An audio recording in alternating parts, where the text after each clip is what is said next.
Assalamualaikum Assalamualaikum warahmatullahi wabarakatuh. Waalaikumsalam warahmatullahi wabarakatuh. Alhamdulillahirabbil alamin. Allahumma salli wa sallim wa barik ala sayyidina Muhammad wa ala alihi wa ashabihi ajma'in. Rabbi israh li sadri wa yassir li amri wahlul 'uqdatam min lisani yafqahu qawli, amma ba'du. Qala Allah Ta'ala subhanaka la ilma lana illa ma 'allamtana innaka antal alimul hakim. Wa qala Rasulullah talabul ilmi faridatun ala kulli muslimin wa muslimatin. Bersyukur kita kepada Allah, semoga ibu semua dalam kondisi sehat walafiat, sehat lahir dan batin.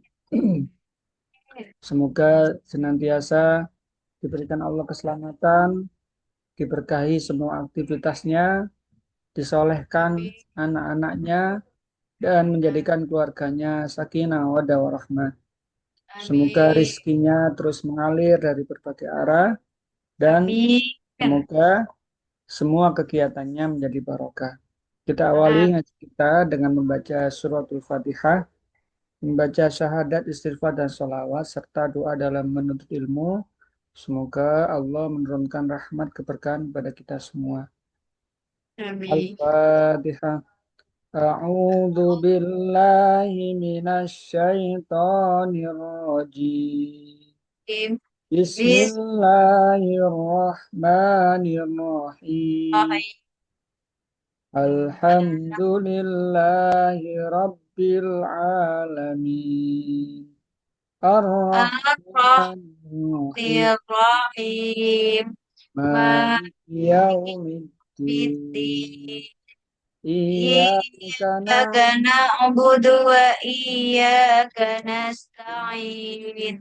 Ihdinas siratal mustaqim.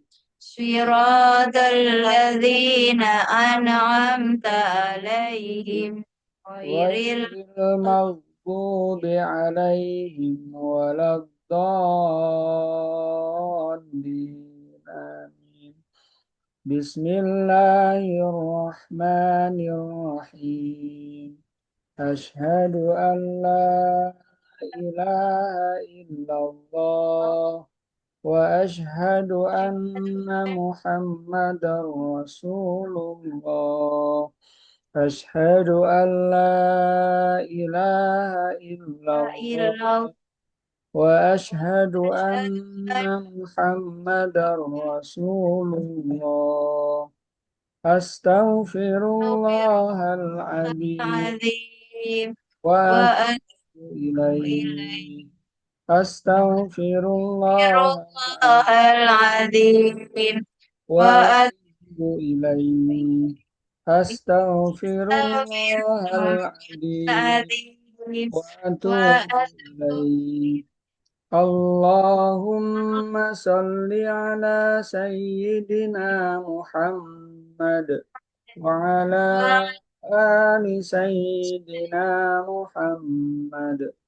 كما صليت على سيدنا إبراهيم وعلى آل سيدنا إبراهيم وبارك على ilaih. سيدنا Sayyidina محمد Muhammad على wa ala آل سيدنا محمد كما باركت على سيدنا Sayyidina Ibrahim wa وعلى ala آل سيدنا إبراهيم Ibrahim في العالمين إنك innaka حميد hamidum مجيد. majid.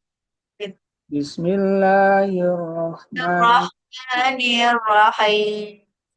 رضيت Raditu بالله ربا وبالإسلام دينا Bismillahirrahmanirrahim. Wa وبمحمد نبيا ورسولا ربي زدني zidni علما wa وارزقني rizqani فهما wa اللهم افتح لنا lana حكمتك hikmata وانشر علينا رحمتك من خزائن رحمتك رحمتك يا أرحم الراحمين اللهم اللهم ربنا يا رب فهما النبي نبي وحفظ المرسلين وإلهام الملائكة المقربين في عافية يا أرحم الراحمين الرحيم آمين يا رب يا رب العالمين Alhamdulillahirrahmanirrahim. Semoga dengan bacaan doa tersebut kan apa yang praktis oh rahmat iya dari Allah dan nantinya ilmu yang bermanfaat bermanfaat bisa diamalkan dan bisa didakwahkan kepada orang-orang dekat kita. Alhamdulillah, malam hari ini kita akan melanjutkan materi di kitab Minhajul Muslim, yaitu materi tentang sholat Jumat. Jadi materinya sampai kepada sholat Jumat. Bagaimana kaifiahnya sholat Jumat, kita akan sama-sama bahas di sini dan nantinya kalau ada hal yang perlu ditanyakan nanti bisa dicatat, nanti di akhir bisa ditanyakan.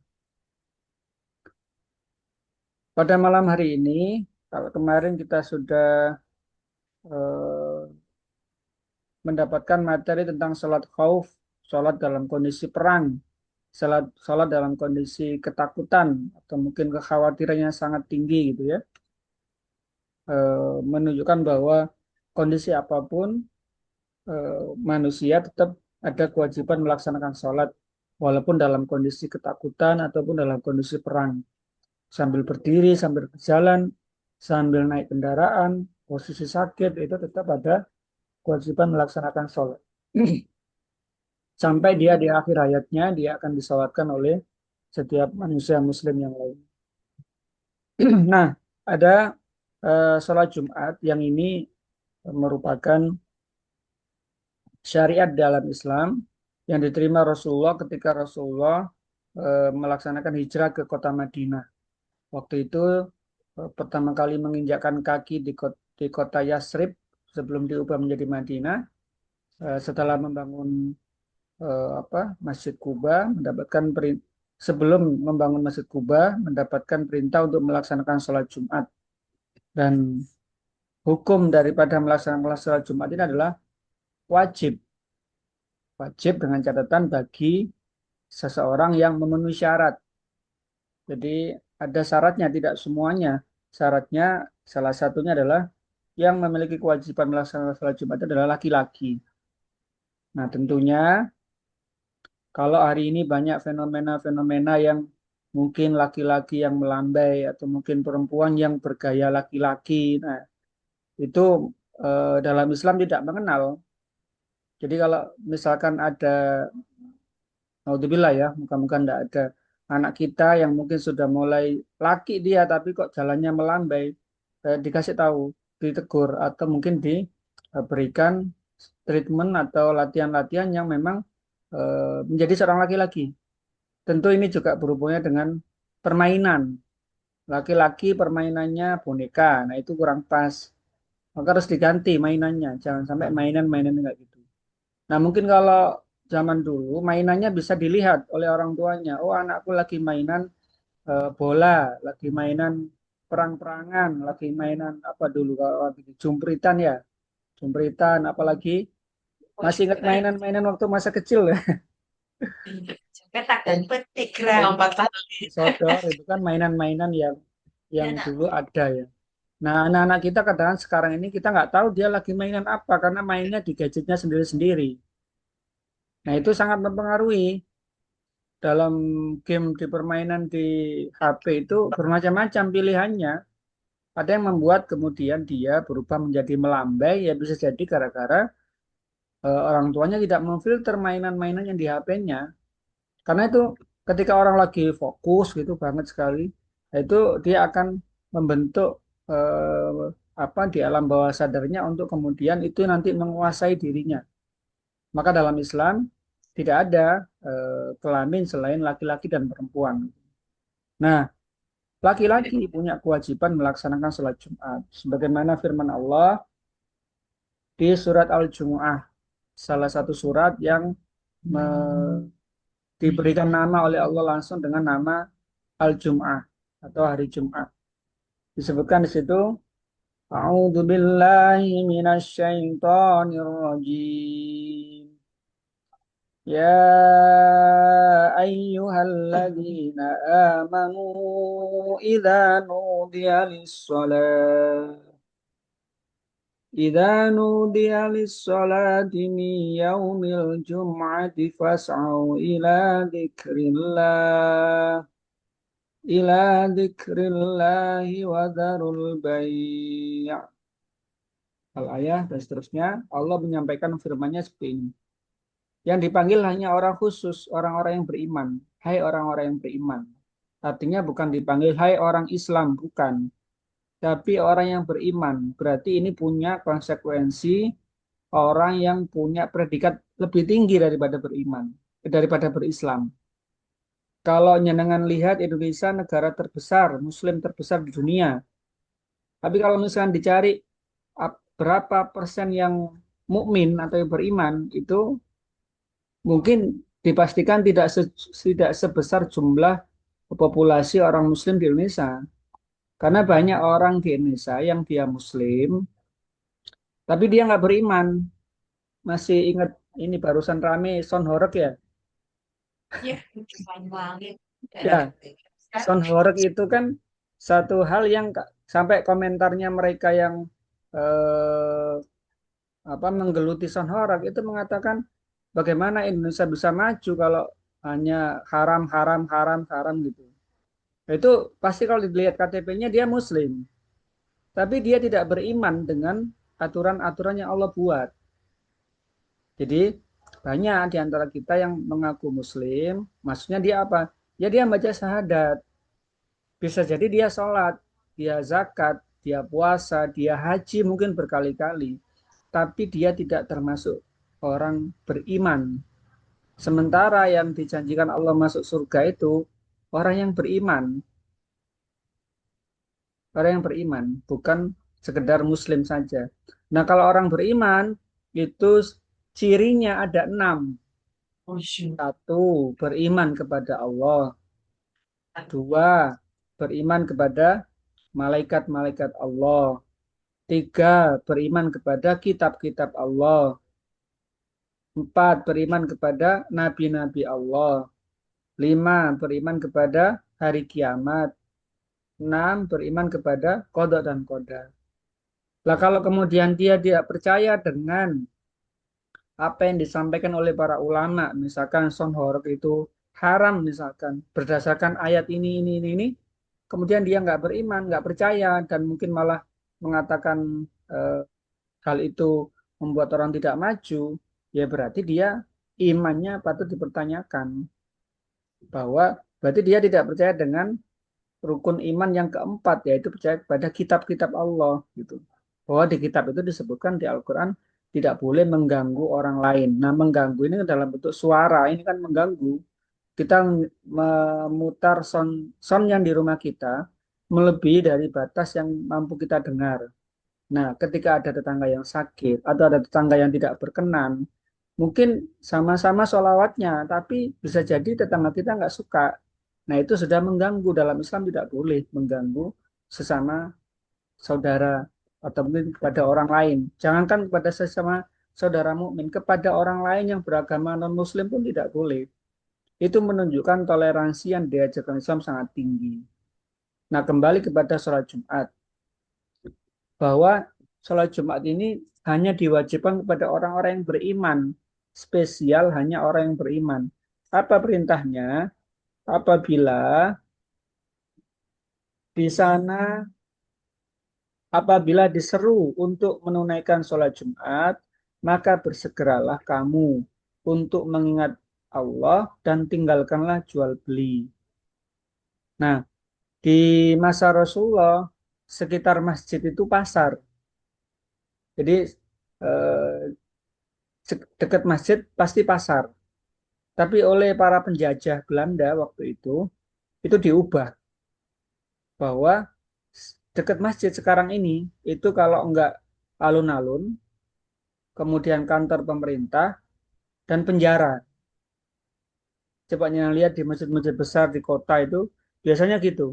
Sidoarjo ya, Sidoarjo sebelahnya Masjid Sidoarjo itu kan kantor bupati, alun-alun, penjara. Di Mojokerto juga sama. Kantor bupati, alun-alun, saya nggak, oh ya dekat penjara juga. Sengaja oleh pemerintah Belanda itu dipisahkan karena di zaman Rasulullah dulu masjid itu menjadi pusat ekonomi. Jadi ekonominya Islam terbangun karena dekat dengan masjid juga. Mereka nggak sampai kemudian melakukan jual beli yang diharamkan gitu.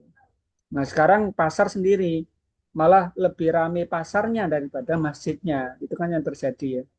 Nah sekarang juga di kota-kota besar juga lebih ramai alun-alunnya daripada masjidnya gitu.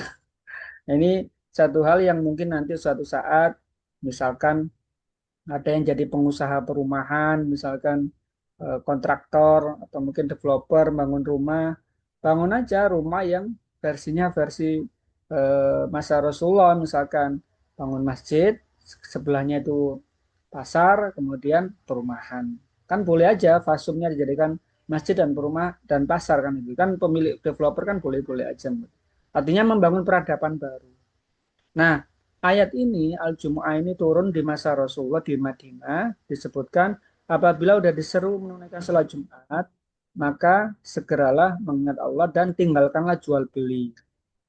Jual beli. Moga-moga bisa melaksanakan umroh atau haji ya. Di sana ketika dengar azan, meskipun ada pembeli yang mau beli, ditinggal. Saya mau beli Pak. Enggak mau. Sudah azan, ditinggal dagangannya itu ditinggal. Bahkan ya pembelinya ya ditinggal. Enggak peduli dia mau ngasih uang berapa ya waktunya sholat ditinggal. Ya sebenarnya mengikuti dari apa yang Allah perintahkan, tinggalkanlah jual beli. Nah, dalam makna yang lebih besar, tinggalkanlah sesuatu hal yang melupakan mengingat Allah. Artinya tidak hanya jual beli, misalkan lagi makan, lagi nonton film, nonton TV, atau apa saja yang ketika udah terdengar sholat Jumat, azan sholat Jumat, maka tinggalkanlah itu untuk kemudian bersegera melaksanakan sholat Jumat. Nah itu hukum dasar wajibnya sholat Jumat. Dalam hadisnya Rasulullah disebutkan, hendaklah orang-orang berhenti dari meninggalkan, bentar ya, hendaklah orang-orang berhenti dari meninggalkan sholat Jumat atau sungguh Allah akan mengunci mati hati mereka. Jadi ini dalam hadis Rasulullah ini disebutkan, hadis riwayat Muslim ini, bahwa konsekuensinya orang yang tidak melaksanakan sholat Jumat itu hatinya dikunci oleh Allah. Dikunci artinya ya dia susah untuk mendapatkan hidayah, susah mendapatkan petunjuk dari Allah. Sementara hidup kita itu selalu sangat membutuhkan petunjuk. Jangankan eh, petunjuk yang besar ya.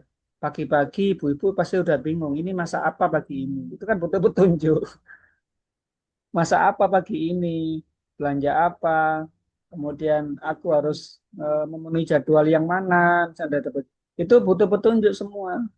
Nah, ketika seseorang yang kemudian tidak melaksanakan sholat Jumat, maka eh, Allah mengatakan dari hadis Rasulullah ini, Allah akan mengunci hati mereka. Dikunci ya, gitu. Gara-gara ya tadi tidak melaksanakan sholat Jumat. Kemudian hadis Rasulullah berikutnya adalah sholat Jumat itu hak yang wajib bagi setiap muslim dalam satu Jum'ah, satu jamaah.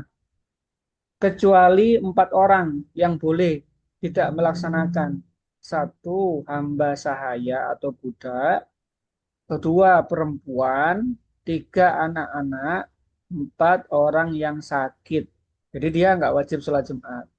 Tapi kalau misalkan dia sudah akil balik, dia nggak sakit, kemudian laki-laki, bukan hamba sahaya, merdeka, maka dia wajib melaksanakan sholat Jumat. Wajib ini hukumnya adalah fardu ain, bukan fardu kifayah. Artinya nggak bisa diwakilkan. Jadi harus melaksanakan sendiri gitu. Maka guyonan-guyonan yang kadang orang-orang yang kerja di pabrik itu, ayo sholat Jumat, wakil, nggak boleh ngomong kayak gitu. Meskipun gurauan itu nggak boleh diucapkan karena fardu ain hukumnya. Kemudian eh, hikmahnya, ini mungkin tidak terlalu penting Ustaz, karena kan saya perempuan, kami perempuan, bukan begitu. Karena setiap perempuan itu pasti memiliki pasangan suami. Jadi jangan sampai kemudian ini dianggap ilmu nggak penting. Ini sangat penting karena suaminya punya kewajiban yang kalau eh, pasangannya tidak mendorong bisa jadi dia tidak melaksanakan. Dan nantinya bisa jadi para ibu-ibu juga memiliki anak yang laki-laki. Maka ilmunya ini sangat penting. Kemudian hikmahnya. Hikmah sholat Jumat itu salah satunya adalah berkumpulnya semua orang Islam di satu kota atau satu desa yang di situ akan diharapkan muncul persatuan bersama. Yang juga mereka yang berkumpul akan mendapatkan nasihat, petunjuk, arahan dari khalifah atau pemimpin yang ada di wilayah tersebut. Makanya kalau dalam Islam dulu kan yang menjadi presiden dan menjadi pimpinan itu kan juga ulama. Makanya ketika sholat Jumat, kesempatan di situ ulama untuk menyampaikan hal apa yang sedang dihadapi masyarakat secara umum di wilayah tersebut. Artinya, khotibnya ya diharapkan menyampaikan materi-materi yang memang sedang dihadapi umat. Permasalahannya apa? Disampaikanlah solusinya berdasarkan Al-Quran dan hadis, yang itu nantinya menjadi petunjuk pedoman bagi masyarakat setelah pulang dari melaksanakan sholat Jumat. Nah, terkadang kan di daerah-daerah yang mungkin masih jauh tertinggal itu biasanya kan yes materinya ngikuti buku panduan sholat Jumat urutannya itu terus. Maulid Nabi berarti cerita Maulid Nabi, Isra Mi'raj cerita Isra Mi'raj, tapi dengan materi yang sama gitu. Padahal masyarakat sedang membutuhkan petunjuk, sedang membutuhkan arahan bagaimana misalkan ketika 17 Agustusan misalkan ada eh, apa iuran undian berhadiah. Ini gimana hukumnya? Nah, itu kan butuh ulama yang menyampaikan. Bagaimana kemudian eh, kegiatannya diisi dengan cara seperti ini. Nah, itu ulama yang punya kewajiban untuk menyampaikan arahan. Kenapa? Karena ulama inilah yang menjadi pewarisnya Nabi. Di mana tempat untuk menyampaikan hal itu? Di sholat Jumat. Itu tempat yang memang eh, dalam tanda kutip Allah berikan syariat itu untuk menjadikan umat ini tidak tercerai-berai dalam hal pendapat, dalam hal petunjuk yang sudah diajarkan oleh Rasulullah. Itu salah satu hikmah dari adanya sholat Jumat. Nah, kemudian keutamaan sholat Jumat itu apa? Ada orang yang bilang gini, apa bedanya bersedekah di hari Jumat sama di luar hari Jumat? Nah, apa bedanya misalkan membaca Al-Quran di hari Jumat dan di luar hari Jumat gitu. Dalam sebuah hadis disebutkan sebaik-baik hari yang di dalamnya matahari terbit adalah hari Jumat. Pada hari itu Nabi Adam alaihissalam diciptakan. Pada hari itu dia dimasukkan ke dalam surga dan pada hari itu beliau dikeluarkan dari surga. Dan tidaklah kiamat itu terjadi kecuali pada hari Jumat. Hadis riwayat Muslim. Jadi Allah begitu mengagungkan hari Jumat sampai Nabi Adam pun diciptakan di hari Jumat, dimasukkan surga hari Jumat, dikeluarkan dari surga juga hari Jumat. Dan kiamat pun hari yang sangat besar, hari yang rahasia yang Allah hanya tahu, itu ditunjukkan bahwa harinya hari Jumat. Jumat kapan, tahun berapa, nah itu yang kita nggak tahu. Maka kita punya satu petunjuk, hari Jumat ini hari yang sangat agung, hari yang sangat mulia, hari yang sangat dimuliakan oleh Allah. Gitu. Maka sudah semestinya bagi kita mengagungkannya sesuai dengan pengagungan Allah pada hari itu dengan memperbanyak di dalamnya amal soleh, amal kebaikan, dan menghindarkan keburukan.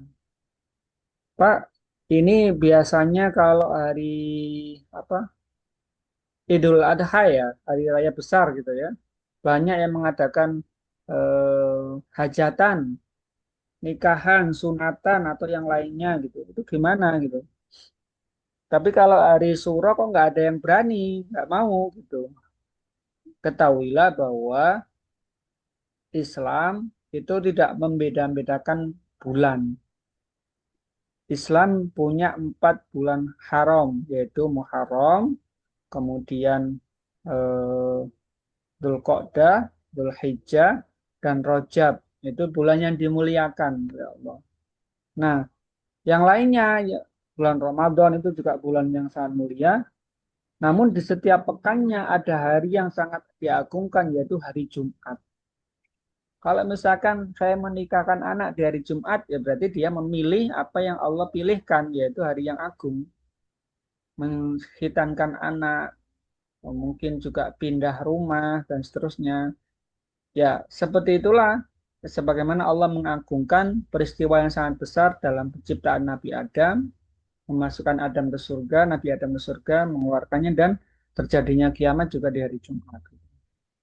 Itu tentang hari Jumat, keutamaan hari Jumat. Kemudian adab-adabnya apa saja? Kalau kita diberikan Allah kesempatan eh, menemui hari Jumat, itu harusnya bagaimana? Yang pertama, mandi bagi orang yang berhak, yang hendak menghadirinya atau yang hendak melaksanakan sholat Jumat. Mandinya itu mandi gimana? Ya, saya mesti mandi Pak kalau Jumat pagi gitu. Nah, kalau yang suaminya kerja di kantor atau mungkin di apa instansi di kantor nggak mungkin Pak mandi. Ya, mandinya dari pagi sebelum berangkat kerja. Tapi diniatkan mandi sholat Jumat. Mandinya seperti mandi besar. Jadi ya mandi jenabat yang dulu kita pernah di kajian ICS keberapa itu ya tentang mandi jenabat. Jadi ya semua harus basah, semua harus eh, kena air gitu, mandi besar. Gitu. Dalam hadis Rasulullah disampaikan mandi Jumat itu wajib bagi setiap Muslim. Hadis riwayat Bukhari.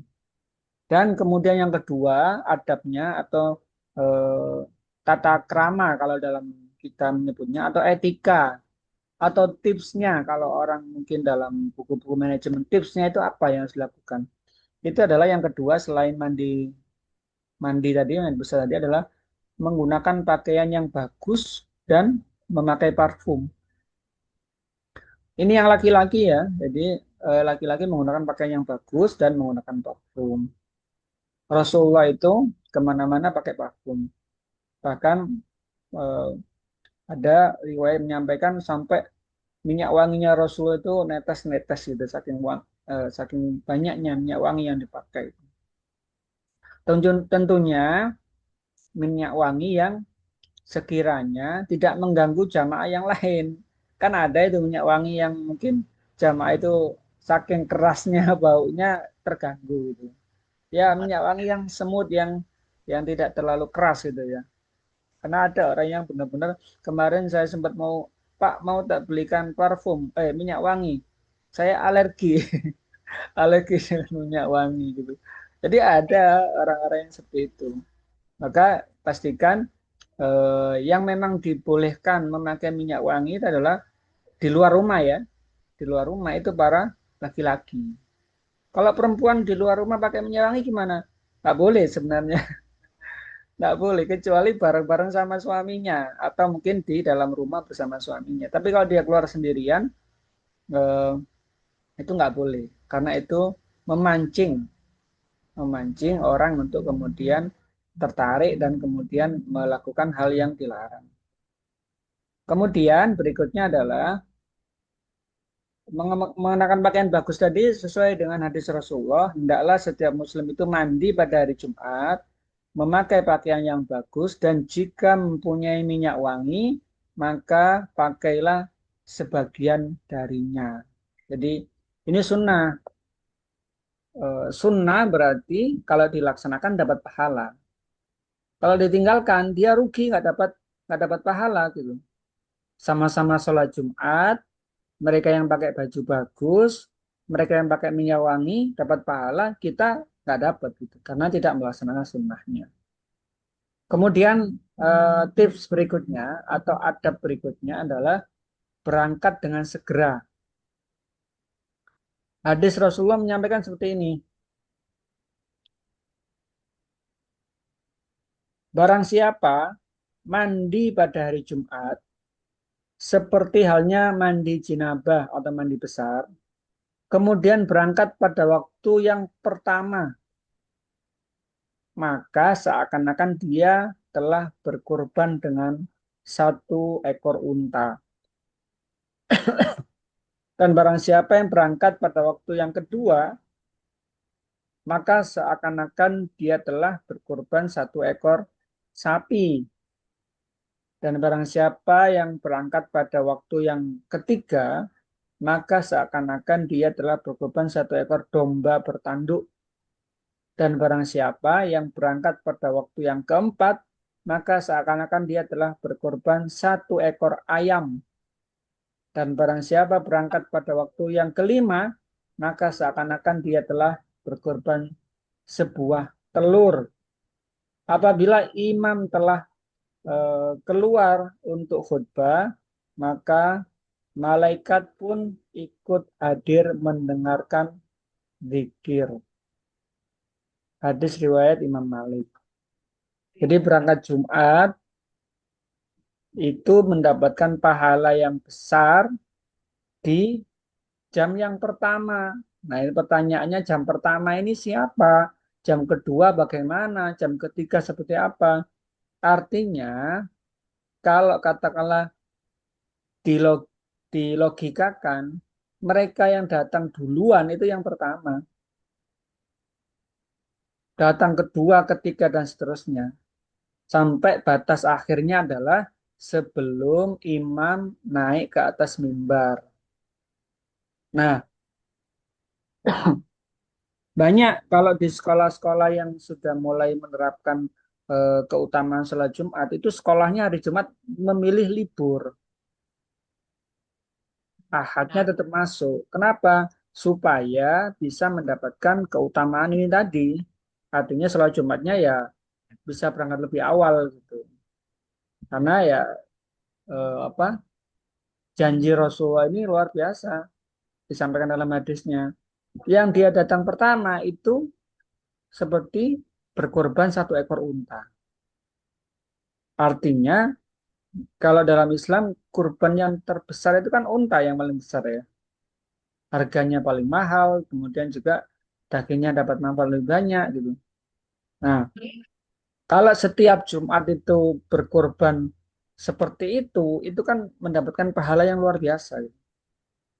Nah, kita aja mungkin korban sapi sendirian, mungkin ada yang belum pernah atau mungkin berharap bisa. Tapi kan kalau bisa setiap Jumat, Pak, Mbok Yo, suaminya dibilang, Mbok Yo pas Jumatan itu sekali-sekali berkorban berkorban onta gitu atau sapi, jangan telur terus gitu.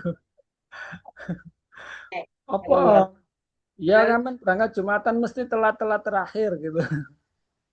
Lah kalau terakhir kan dalam hadisnya disebutkan sama seperti orang yang berkorban satu telur satu buah telur gitu. Mosok berkorbannya berupa telur terus gitu. Sesekali korbannya dalam bentuk sapi atau unta. Caranya gimana? Datang lebih awal di sholat Jumat gitu. Para suaminya atau anak-anaknya. Kemudian ada berikutnya adalah mengerjakan sholat sunnah 4 rakaat atau lebih setelah memasuki masjid.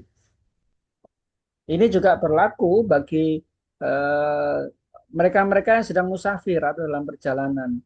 Mereka-mereka dalam perjalanan atau mungkin dalam bepergian ketika eh, apa mampir ke masjid itu disunahkan sholat sunnah tahiyatul masjid. Tahiyatul masjid itu artinya memuliakan masjid. Dan itu 2 rakaat itu sunnah yang dianjurkan. Jangan sampai hanya mampir masjid kemudian pipis terus pergi gitu ya. Atau mungkin tidak sempat ngapa-ngapain cuma lihat saja. Kalau kita sempat waktunya ya mampir sholat tahiyatul masjid minimal itu. Tapi kalau sekalian sholat duhur atau sholat asar ya tetap melaksanakan sholat tahiyatul masjid dulu. Kecuali kalau memang sudah dilaksanakan sholat berjamaah ya tentu kita langsung ikuti sholat berjamaah. Nah, di hari Jumat, mereka-mereka yang ikut sholat Jumat itu disunahkan melaksanakan sholat tahiyatul masjid, termasuk juga sholat sunnah yang lainnya. Apa itu? Sholat sunnah syukril wudhu bisa, sholat sunnah mutlak bisa, dan itu nggak ada aturan harus jumlah rakaatnya sekian berapa enggak. Sholat sunnah mutlak itu boleh sebanyak-banyaknya. Mau 4, mau 8, mau 10, mau 12, mau berapa bisa aja. Karena sholat sunnah mutlak itu ya dilakukan sampai dia merasa cukup gitu. Nah, dalam hadis Rasulullah disampaikan, tidaklah seorang mandi pada hari Jumat bersuci dengan sesuatu yang bisa untuk bersuci, memakai minyak rambutnya atau minyak wanginya yang ada di rumahnya, kemudian berangkat ke masjid dan tidak memisahkan atau menyibak hubungan antara dua orang, kemudian mengerjakan sholat yang diwajibkan padanya, kemudian diam mendengarkan apabila imam sedang berkhutbah, melainkan Allah mengampuni dosanya di hari Jumat ke Jumat lainnya selama tidak berbuat dosa besar.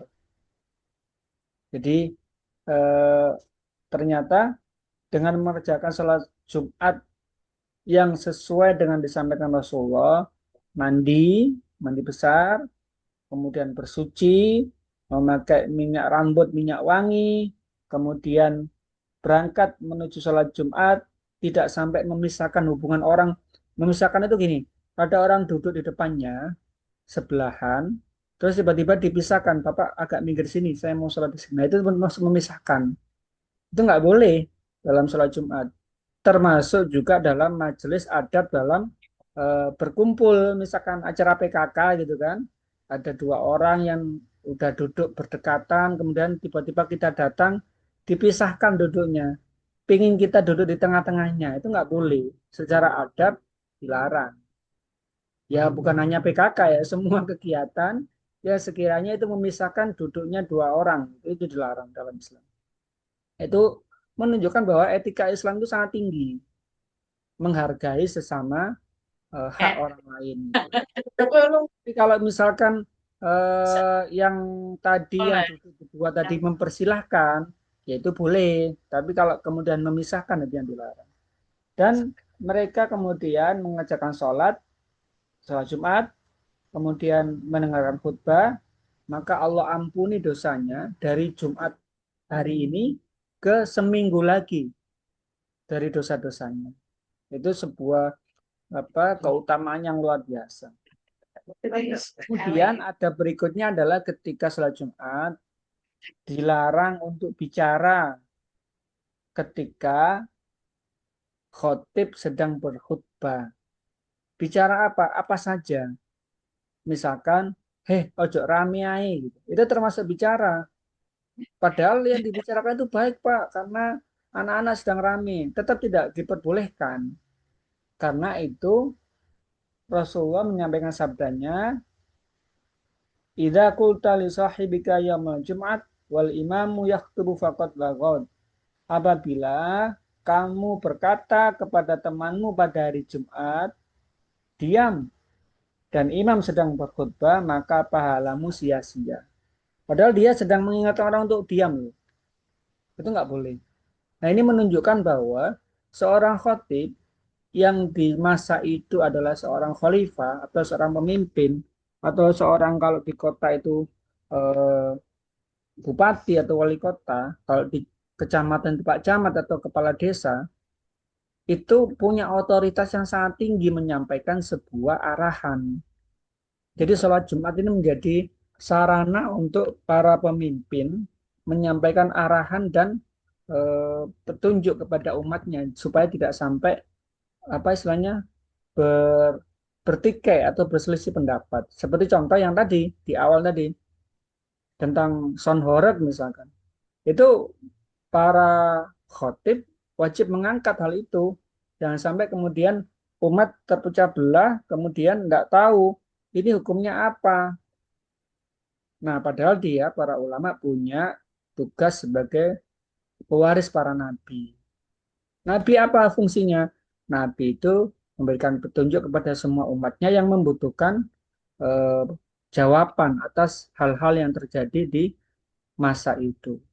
Nah, kemudian hadis berikutnya adalah barang siapa yang memegang-megang batu kerikil, maka dia telah berbuat sia-sia dan barang siapa berbuat sia-sia, maka tidak sah sholat Jumatnya. Bayangkan dalam sholat Jumat, dia datang sholat Jumat. Kemudian ada anak-anak rame ngomong, menang gitu. Itu sudah termasuk sholat Jumatnya sia-sia, nggak dapat pahala. Ataupun bermain-main yang lain. Bermain-main yang lain itu kalau di masa Rasulullah itu bermain kerikil karena memang lantainya masjidnya masih lantai padang pasir gitu. Kalau hari ini apa main-mainnya ya macam-macam. Pas sholat Jumat mungkin bawa handphone gitu ya. Kemudian dia lagi menggunakan handphonenya ketika sholat Jumat. Atau hal yang lainnya yang membuat dia itu lupa bahwa dia sedang melaksanakan sholat Jumat gitu. Nah, ketika ingat ini sebenarnya handphone itu kan suatu saat akan menjadi seperti batu kerikil yang ketika sudah mendekati hari kiamat, semua elektronik, semua magnet bumi akan mati dan apa yang semua dimiliki oleh manusia nggak berfungsi apa-apa. Makanya ketika ada perang Marhamatul Kubro, perang besar nanti di menjelang hari kiamat, itu perangnya udah nggak pakai tembak lagi, dia pakai kembali kayak zaman dulu, pakai pedang, pakai tombak, ya pakai batu itu nggak ada lagi nuklir bom nggak pesawat nggak ada karena semua magnet mati dan nggak bisa digunakan ya termasuk ya handphone ini semua nanti nggak bisa digunakan apa-apa makanya gitu, dalam hadis ini disebutkan jangan sampai bermain kerikil ya nanti kelak ini akan menjadi kayak kerikil gitu nggak berfungsi apa-apa gitu. Ada berikutnya adalah apabila masuk masjid dan imam sedang berkhutbah, maka tetap dianjurkan menunaikan sholat tahiyatul masjid 2 rakaat dengan ringkas. Jadi meskipun khotibnya sudah naik mimbar, kita baru masuk ke masjid, tetap dianjurkan untuk melaksanakan sholat tahiyatul masjid. Sholat tahiyatul masjid itu sebenarnya seperti apa sih? Sholat tahiyatul masjid itu dilakukan setiap kali masuk masjid.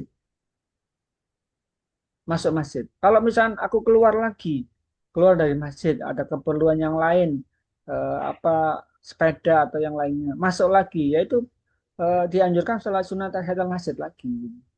Artinya kita sedang memperbanyak kesempatan pahala untuk mengumpulkan pahala kebaikan dari sholat sunat tahiyatul masjid.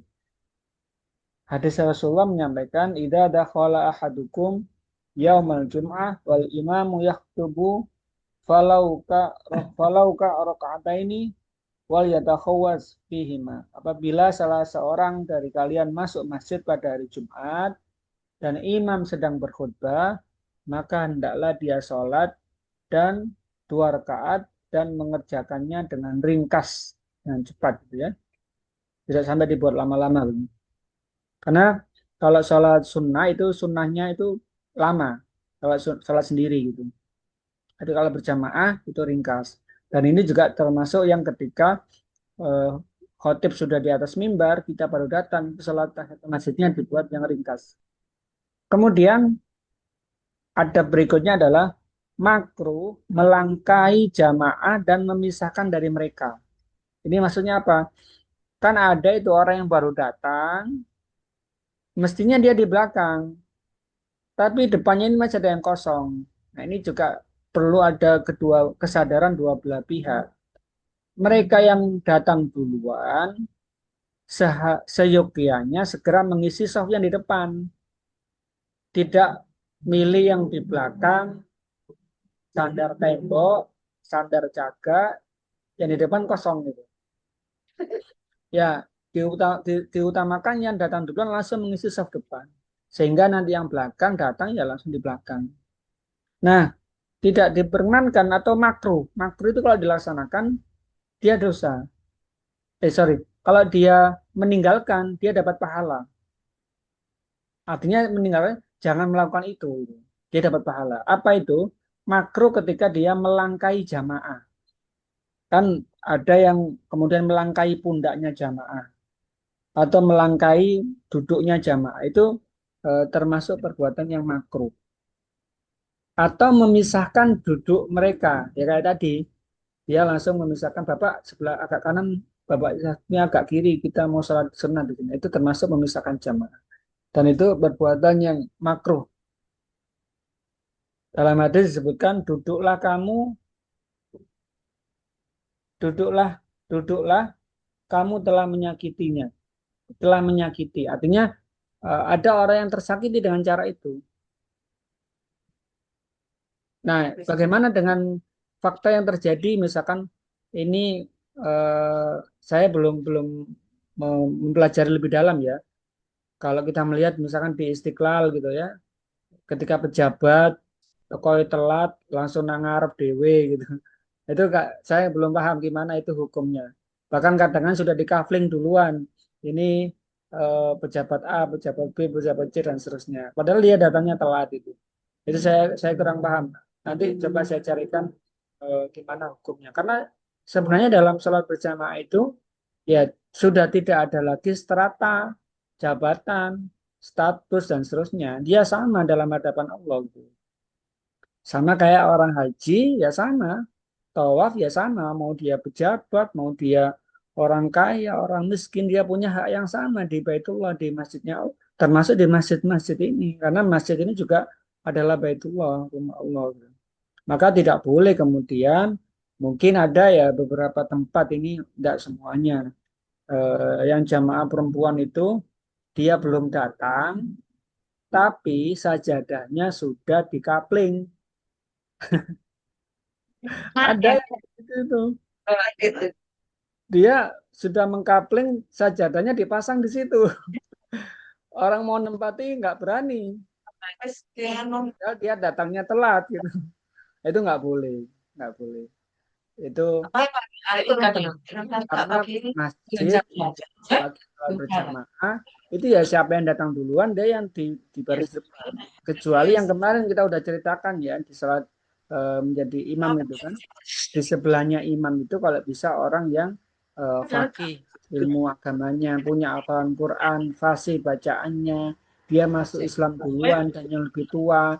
Itu harapannya apa? Supaya ketika imamnya udzur, dia bisa menggantikan. Nah, itu dalam hal posisi jamaah gitu ya. Tidak boleh sampai mengkapling atau mungkin memisahkan orang yang duduk atau melangkai jamaah. Ada berikutnya adalah haram jual beli ketika telah dikumandangkan adzan Jumat.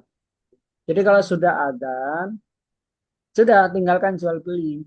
Seperti yang tadi disampaikan dalam Al-Quran tadi, tinggalkanlah jual beli. Jangan sampai kemudian, wah iki untung. Nah kalau mungkin sekarang, kalau zaman dulu jual beli kan ya ketemu penjual dan pembeli di pasar gitu kan. Hari ini jual belinya kan di sini, di HP-nya masing-masing. Sik, iki lagi RP kirim online iki. Paket ekspedisi udah siap. Shopee sudah mau jalan. Ya jangan, tinggalkan dulu, udah sholat Jumat dulu. Karena kalau nuruti itu ya nggak selesai. Kita akan terus dibawa. Gitu. Itu memang tipu dayanya dunia seperti itu. Kemudian ada berikutnya adalah disunnahkan membaca surat Al-Kahfi pada malam Jumat atau hari Jumatnya. Ini yang sudah dilaksanakan oleh para santri yang mondok dan seterusnya. Kalau di kampung-kampung biasanya surat Yasin ya, surat Yasin. Dalam hadisnya itu adalah suratnya surat Al-Kahfi. Surat Al-Kahfi juz 15 itu. Dalam hadis disebutkan oleh Rasulullah, man qara'a surat Al-Kahfi fi yaumil Jum'at Allahu min nuri ma bainal Jum'ataini. Barang siapa yang membaca surat Al-Kahfi pada hari Jumat, maka dia disinari cahaya antara dua Jumat itu. Surat Al-Kahfi.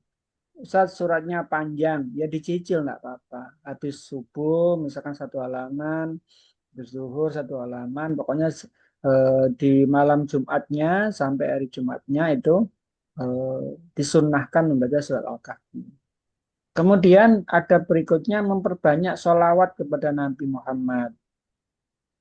Amalan ini berdasarkan hadis Rasulullah, iksiru alayya inna sholati yaumil jum'at wa laylatal jum'at. Faman fa'ala dzalika kuntu lahu syahidan wa syafi'an yaumal qiyamah. Rasul menyampaikan seperti ini. Perbanyaklah bersolawat kepadaku pada hari Jumat dan malam Jumat. Karena barang siapa melakukannya, maka aku akan menjadi saksi dan memberi syafaat baginya pada hari kiamat kelak. Kita tahu di hari kiamat itu tidak ada yang bisa memberikan syafaat. Bahkan dalam surat Abasa disebutkan, فَإِذَا جَاءَتِ الصَّاخَّةُ يَوْمَ يَفِرُّ الْمَرْءُ مِنْ أَخِيهِ وَأُمِّهِ وَأَبِيهِ وَصَاحِبَتِهِ وَبَنِيهِ لِكُلِّ امْرِئٍ مِّنْهُمْ يَوْمَئِذٍ شَأْنٌ يُغْنِيهِ. Ketika itu, فَإِذَا جَاءَتِ الصَّاخَّةُ, ketika datang hari pembalasan itu, yauma yafirul mar'u min akhi. Semua sibuk dengan urusannya sendiri, tidak peduli dengan saudaranya. Jadi Bu Puji, Bule, siapa aja punya saudara. Kalau kita punya saudara, punya permasalahan, kita setidaknya pasti kan ingin membantu. Nah ini kalau pas kejadian itu nggak peduli dengan saudaranya. Jangankan saudaranya, wah sahibat fa idza ja'at as-sakha yauma yafirul mar'u min akhi wa ummihi wa abi, bahkan dengan ayah dan ibunya. Ayah dan ibunya sangat membutuhkan pertolongan, tapi dianya sendiri itu nggak peduli karena dia sendiri juga sangat butuh pertolongan. Wa sahibatihi wa bani, sahabat dan anaknya sendiri lagi butuh pertolongan, nangis dan sebagainya, itu nggak peduli. Likul limriin yauma idzin sa'nu yuni, masing-masing dari mereka sedang sibuk dengan urusannya sendiri-sendiri. Maka ketika mereka yang termasuk salah satunya sering membaca sholawat di hari Jumat, Rasulullah menjadi saksi, nanti aku akan beri syafaat. Rasulullah yang menjamin itu. Maka perbanyak ini artinya tidak terhitung jumlah. Oh, aku mau ping 1000, ping 2000, enggak. Perbanyak itu ya sebanyak-banyaknya lisan kita bisa mengucapkan sholawat. Allahumma sholli ala Muhammad, sallallahu ala Muhammad, Allahumma sholli wa sallim ala sayyidina Muhammad, kama sholaita, dan seterusnya. Pokoknya sholawat itu. Mau yang panjang, yang sedang, yang pendek, boleh. Gitu. Kemudian berikutnya adabnya adalah memperbanyak doa di hari Jumat. Pada hari Jumat terdapat satu waktu yang dikabulkan doa mustajabah. Maka barang siapa mendapatinya, niscaya Allah akan mengabulkan doanya dan memberikan permintaannya. Dalam hadis Rasulullah disebutkan, inna fi yaumil jum'ati la sa'atan la yuwaqifuha abdan musliman yassallallahu azza wa jalla fiha khaira illa iya. Sungguh pada hari Jumat itu ada satu waktu yang tidaklah seorang hamba muslim yang memohon satu kebaikan kepada Allah Azza wa Jalla bertepatan dengan bersesuaian dengan waktu itu, melainkan Allah akan memberikannya kepadanya. Jadi ini eh, keistimewaan salah satunya, hari Jumat itu ada waktu yang mustajab. Ada riwayat yang menyebutkan bahwasannya waktu mustajabahnya adalah antara duduknya seorang imam, jadi ketika duduknya seorang khotib di waktu melaksanakan khutbah. Jadi dalam khutbah itu nanti kita sebutkan pelaksanaannya, ada khutbah pertama, kemudian setelah khutbah pertama, khutbah itu kalau dalam bahasa Indonesia pidato atau ceramah. Itu khotibnya duduk, nah pas duduk itu adalah waktu yang mustajabah untuk berdoa. Loh, kita ibu-ibu gimana kan nggak ikut sholat Jumat? Ini emang disampaikan menjadi waktunya bapak-bapak. Tapi nanti di sorenya itu ada waktu mustajabah setelah asar sampai menjelang maghrib. Gitu. Nah, kemudian disebutkan siapa yang meminta dan sesuai waktunya maka dia dikabulkan oleh Allah. Kemudian eh, dikatakan juga bahwa waktu adalah setelah sholat asar. Jadi waktu mustajabah itu ada disebutkan dua riwayat, satu ketika khotibnya duduk, dua adalah setelah asar sampai maghrib. Nah, berikutnya syarat wajib sholat Jumat. Syaratnya itu satu laki-laki. Ya udah pasti berarti perempuan nggak wajib. Ya, nggak wajib. Terus perempuan yang nggak sholat Jumat gimana? Ya sholat duhur. Kemudian merdeka. Merdeka itu artinya dia tidak menjadi seorang budak atau hamba sahaya. Pak, sekarang kan udah nggak ada budak, nggak ada hamba sahaya. Itu mereka-mereka dalam fikih kontemporer disebutkan mereka yang bekerja kepada seorang jeragan atau seorang pimpinan yang dia sangat keras gitu ya. Kemudian dia kayak terkurung nggak bisa melakukan sesuatu.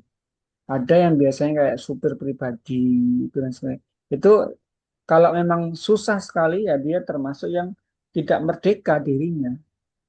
Tidak merdeka itu artinya dia tidak punya kuasa. Kemudian balik, orang yang sudah balik wajib. Dua anak-anak kok harus sholat Jumat? Ya itu untuk melatih supaya punya kebiasaan melaksanakan sholat Jumat sejak kecil gitu. Kemudian sehat, dia nggak sedang sakit.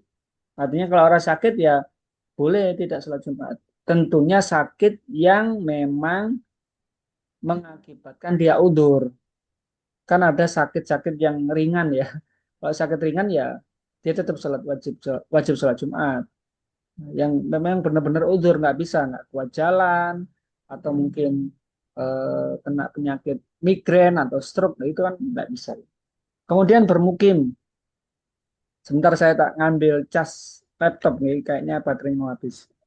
Habis ini saya ambilkan. Sekedar.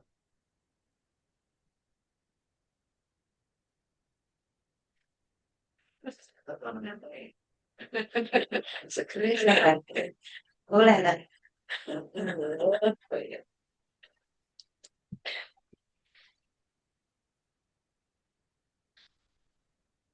Nanginda ya Pak ya. Susun.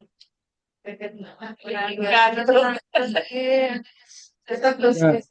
Berikutnya adalah menjadi syarat orang yang melaksanakan sholat Jumat itu bermukim. Bermukim itu adalah mereka yang tinggal di satu tempat. Syaratnya orang musafir, disebut musafir itu ketika dia sudah eh, tidak sampai 4 hari. Jadi kalau udah 4 hari lebih, dia tidak termasuk musafir, dia mukim. Tapi ada juga orang yang misalkan ke Jakarta, dia cuma 3 hari, tapi dia niatkan mukim, ya dia termasuk orang mukim di situ. Tapi kalau dia ke Jakarta 3 maksimal 4 hari, dia nggak niat mukim, ya dia tetap boleh kosor, boleh jamak, dan boleh tidak sholat Jumat karena dia tidak masih terhitung sebagai musafir. Tapi kalau lebih daripada 4 hari, maka dia sudah termasuk orang mukim di situ. Nah, kemudian disebutkan sholat Jumat itu kewajiban bagi setiap muslim kecuali 4 orang, hamba saya, perempuan, anak-anak, dan orang sakit. Itu yang boleh tidak sholat Jumat.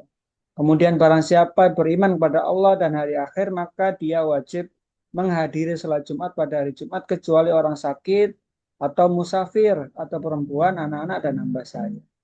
Jadi selain itu, wajib. Setiap orang yang tidak melaksanakan, setiap orang yang tidak diwajibkan untuk menghadiri sholat Jumat, mereka tetap diperbolehkan menghadirinya dan ikut sholat bersama imam, sehingga gugurlah kewajiban mereka untuk menunaikan sholat duhur. Ketentuan ini berlaku untuk selamanya. Jadi misalkan kalau sudah sholat Jumat, tidak sholat duhur lagi, ya sudah diganti dengan sholat Jumat itu. Tapi mereka-mereka yang kemudian tidak sholat Jumat, kayak tadi yang mungkin wanita, kemudian hamba sahaya, dan seterusnya tadi, dia tetap sholat duhur, melaksanakan sholat duhur. Nah, sholat Jumat ini disebut sah, sah sholat Jumatnya ketika satu, diselenggarakan di pemukiman. Kalau dilaksanakan di tengah padang pasir itu tidak termasuk sah menurut kitab Minhajul Muslim. Kenapa? Karena Rasulullah melaksanakan sholat Jumat itu di pemukiman, di perkampungan, dan diselenggarakannya di masjid, bukan di tanah lapang. Kalau sholat hari raya itu di tanah lapang, sunnahnya di lapangan atau mungkin di tempat terbuka. Tapi sholat Jumat itu di dalam masjid. Selain waktunya siang hari supaya nggak kepanasan atau kehujanan, tapi memang sholat Jumat itu secara kaifiahnya atau syariatnya dilaksanakan di dalam masjid, dalam bangunan rumah atau yang ada temboknya, ada bangunannya gitu. Kemudian syarat sahnya lagi adalah ada khutbah. Khutbah ini ada pidatonya, ada ceramahnya. Terus sholat Jumat tidak wajib bagi orang yang jauh dari pemukiman. Eh, saya pernah jauh itu tentunya hitungannya gimana? Hitungannya begini. Secara umum bahwa suara muadzin itu terdengar tidak melebihi jarak dari 4,5 kilo. Gitu. Jadi kalau sekarang mungkin pakai mikrofon ya atau pakai sound system itu kurang lebih jaraknya ya 5 kilo itu saya udah nggak terdengar gitu. Maka selama masih terdengar suara azan salat Jumat, dia wajib mendatanginya. Tapi ini saya jauh sekali Pak nggak terdengar ya dia nggak wajib. Saya pernah waktu itu ke Papua di Nabire itu jauh sekali masjidnya dari pemukiman. Ya sebenarnya dia boleh tidak melaksanakan sholat Jumat. Gitu. Tapi kalau dia ingin mencari dan berusaha ya itu lebih baik. Gitu. Kemudian orang yang mendapati 1 rakaat sholat Jumat atau kurang, maka dia bisa menyempurnakannya. Jadi sholat Jumat terus ketinggalan khutbah, terus hanya dapat 1 rakaat. Kan sholat Jumat itu cuma 2 rakaat, 2 rakaat. Jadi mungkin ibu-ibu mungkin tidak pernah ikut sholat Jumat ya, jadi nggak tahu. Sholat Jumat itu 2 rakaat. Satu khutbah pertama, khutbah kedua, kemudian sholat 2 rakaat. Loh kalau zuhur kok 4 rakaat? Ya sebenarnya di sholat Jumat itu adalah ada 2 rakaat awalnya digantikan dengan khutbah itu. Gitu. Nah kalau mereka yang hanya mengikuti rakaat terakhir saja, maka dia menyempurnakan nambah 1 rakaat. Sebagaimana sabda Rasulullah, barang siapa yang mendapatkan 1 rakaat sholat, maka dia telah mendapatkan semuanya. Tinggal menyempurnakan rakaat yang tertinggal. Kemudian diperbolehkan, misalkan di satu tempat itu, karena mungkin masjidnya penuh, itu ada sholat Jumat yang lain, di tempat yang lain. Kemudian tata caranya bagaimana? Tata caranya seperti ini. Mungkin suatu saat, Pak, ini suatu saat ya, bisa jadi jenengan mungkin ada satu tempat yang jauh, ada orang yang ingin tahu tentang tata caranya sholat Jumat. Nah, ini kesempatan jenengan bisa berdakwah di sana. Satu, ketika di dalam masjid ya, ketika waktu sholat Jumat sudah masuk, maka imamnya atau khotibnya naik ke atas mimbar, kemudian mengucapkan salam kepada para jamaah semua. Kemudian muadzinnya adzan. mengumandangkan adzan seperti adzan sholat zuhur. Kemudian jika adzan sudah selesai, maka imam atau khatib tadi berdiri menyampaikan khutbahnya kepada para jamaah.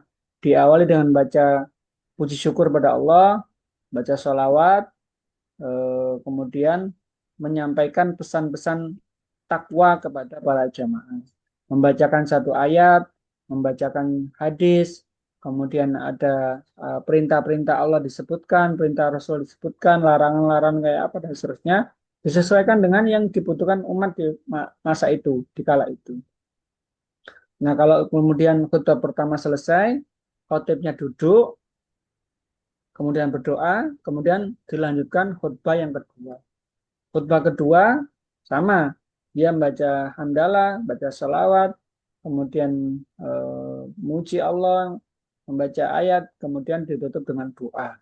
Habis itu mendoakan para muslim, para mukmin, laki-laki dan perempuan, kemudian selesai, kemudian dia muadzinnya tadi komat, komat untuk sholat Jumat. Kemudian imamnya memimpin sholat Jumat 2 rakaat sampai ditutup salam dan itu sudah selesai. Itu tata caranya sholat Jumat. Itu muka-muka ini bisa menjadi apa ilmu cukup panjang ini tadi ya materinya ya. Tapi muka-muka ini bisa membuat dapat tambahan bahwa kelak kalau punya anak laki-laki, punya pasangan, ya ilmunya ini bisa disampaikan. Dan muka-muka bermanfaat. Monggo kalau ada yang mau bertanya, dipersilakan.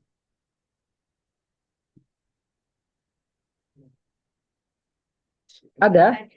Tidak ada. Muhammad. Dalam? Tidak ada ya? Ada. Oh ya wes. Berarti wes paham semua. Iya. Ya.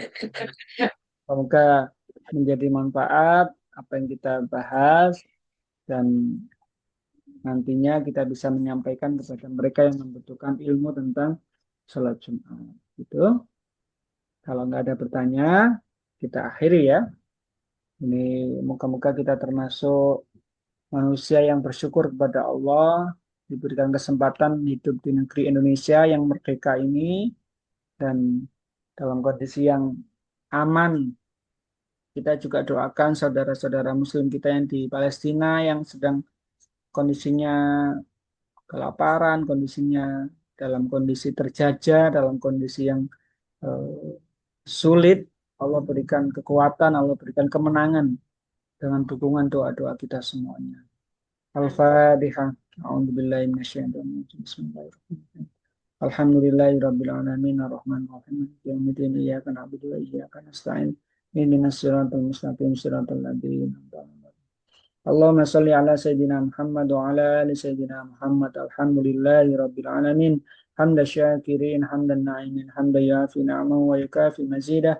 Ya Rabbana lakal hamdu kama yanbaghi li jalalikal karimi wa 'azimi sultanik. Allahumma ya Allah ya Rahman ya Rahim irhamna ya Allah. Rahmatilah kami ya Allah dengan bimbingan petunjuk dan pertolongan-Mu. Jauhkan kami dari mara bahaya musibah dan bala bencana. Jadikan kami semua ya Allah anggota ICS menjadi hamba-hambamu yang ahli bersyukur, menjadi hamba-hambamu yang senantiasa berterima kasih dengan semua nikmat-Mu, termasuk nikmat kemerdekaan, nikmat kami tinggal di negeri yang aman ini.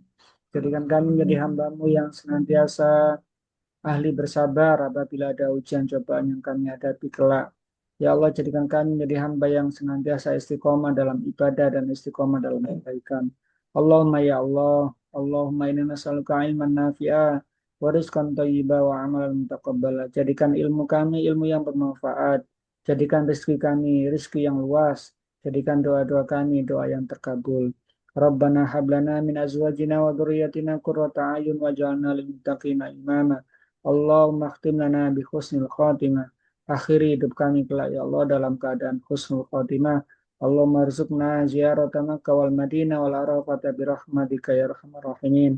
Allahumma arhamna bil Qur'an waj'alhu lana imaman wa nuran wa hudan wa rahman.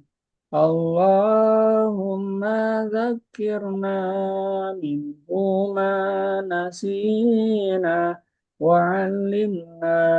منه ما جهلنا وارزقنا تلاوته آناء الليل وآثراف النهار واجعله لنا حجة يا رب العالمين ربنا آتنا في الدنيا حسنة وفي الآخرة حسنة وقنا عذاب النار والحمد لله رب العالمين. Assalamualaikum warahmatullahi wabarakatuh.